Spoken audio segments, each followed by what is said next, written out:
everyone! Yun, kwento ko lang sa inyo kasi nabudol na naman ako kagabi. Ang saya-saya ko pa, no?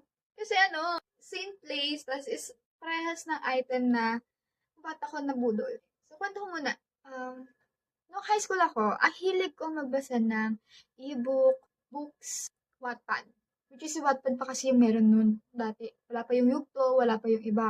Basa ako, ganyan, basa kami. So, may pinaano sa akin na season 1 and season 2. No, just like book 1 and book 2. And this is My Husband is Mafia Boss. Guys, ang ganda nun. And then, ang tagal kasi, ano pa siya, yung nag-update pa, ganyan. So, umabot kasi ng year, bago lumabas ulit yung book 3, ganyan. Iba na naman yung babasahin ko.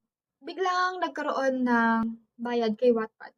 Kasi, guys, hindi naman ako mayaman ng mga panahon. Nagtatrabaho din ako. I'm a working student, guys. So, hindi ko siya afford na bumili ng story para lang ma-satisfy ko yung sarili ko. No. Kasi, ang thinking ko is, yung tinatrabaho ko is for my family and also my expense. May expense ako and may expense sa school. So, tatlo yun, di ba?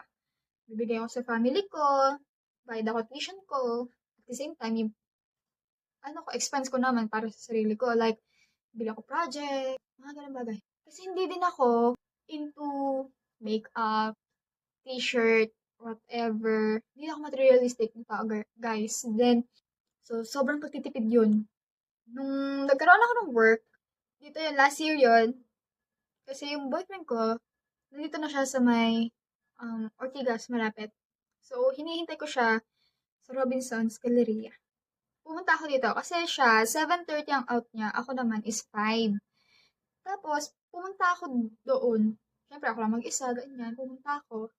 Padaan ako sa Robinson's Galleria and doon sa National Bookstore.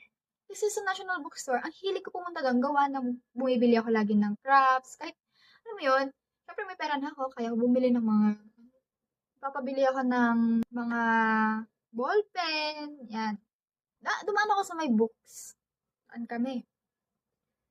Tapos, nung na yun, syempre may 13th month na ako noon, kasi ang 13th month namin is, merong June, tapos parang hinati. May June, tapos merong December. So, ang nangyari nun, sakto nun, may pera ako nun, daan ako, ganyan. Sabi ko sa boyfriend ko, gusto ko neto. Actually, dalawa yung book na gusto ko. Kasi yun yung nakita ko nandoon.